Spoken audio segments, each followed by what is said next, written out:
Hello, this is Barry Harris's Chromatic Scale Workout Part 11. It's coming a day late, just because I've been on the road doing a gig, so I'm back now, so it's going to be just a day late. Okay, sorry about that. Anyways, with this one, Part 11 here, it's going to be Chapter 10 in the book. The book's up to like 70 pages, the workbook. So if you want to get that, it's coming along nicely. It's going to be like a legitimate book pretty soon, all right?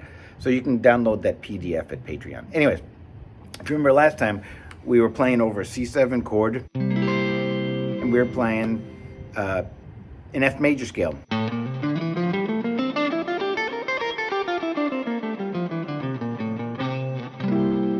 Now you could think of this as C Mixolydian, which is really what it is, okay? So that's fine. Now, we played it this way last time.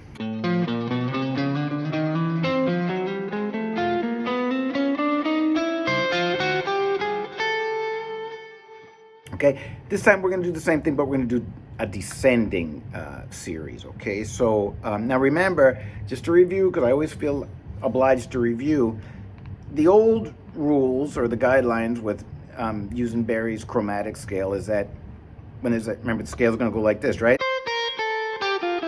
When we have a whole step, we put a chromatic between.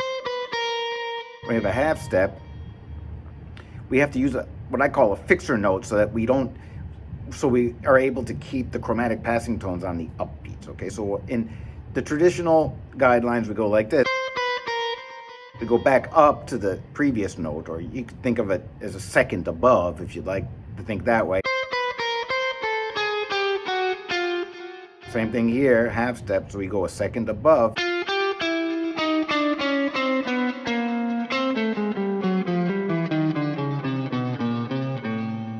That's the old way of playing it. This is fun, not, you know, I'm not being old, like it's like, you know, like bad old. It's just the traditional way that we learned originally, okay?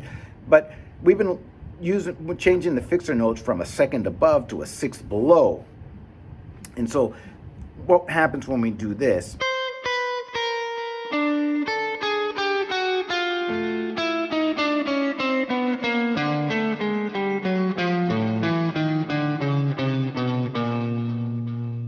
That's how it's going to work, okay? So this is just another way of playing it. You're not stuck with just one way of determining those fixer notes. I don't even know if that's the right way to say it, but that's what I say, okay? So remember, we're going to do these one octave at a time. I'm going to start right on the downbeat, and that's how we're going to do it. So see if you can do it with me. Follow along with the tab and try, okay?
Right, so could you do it? Could you do it along with me? If you didn't, practice them a little bit on your own time, and then come back to this video and try to play along with me and see if you can do it. Of course, you can download the backing track and do it at home as well.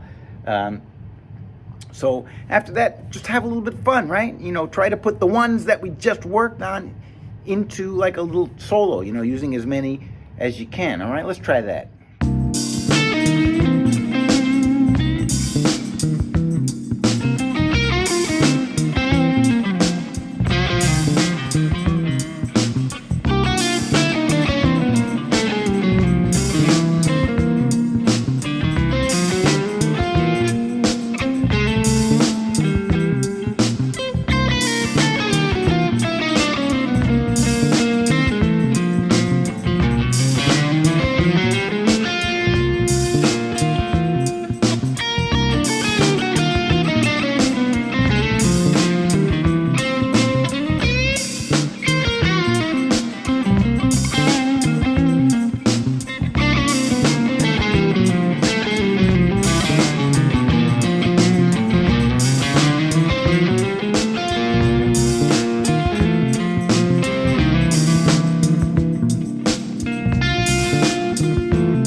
All right, next up, remember, try to, use as many variations of things that we've worked on over the last year or so, and, see if you can have some fun and make a nice, coherent, fun guitar solo. Okay, so let me try that.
Right, so, up to this point, we've just been really playing over like a lot of one chord vamps and things like that. So I think we should start putting Barry Harris's chromatic scale to good use and using it in some real applications that you're going to see a lot in different musical situations, okay? So that's what we're going to get to next time. And I've been sort of working on it and practicing it. So I think the next one is going to be like an important one, okay? All right, so I'll see you in the next one. Remember, if you need the workbook, it's up to 70 pages. You can get that on Patreon. Share these lessons to people who you think, would be interested in. Because I think this is very important. I'm so happy that I found Barry's stuff and it really made a big difference in my playing. So I hope you'll stick to it, and I hope you'll pass it around too. All right, so I'll see you in the next one.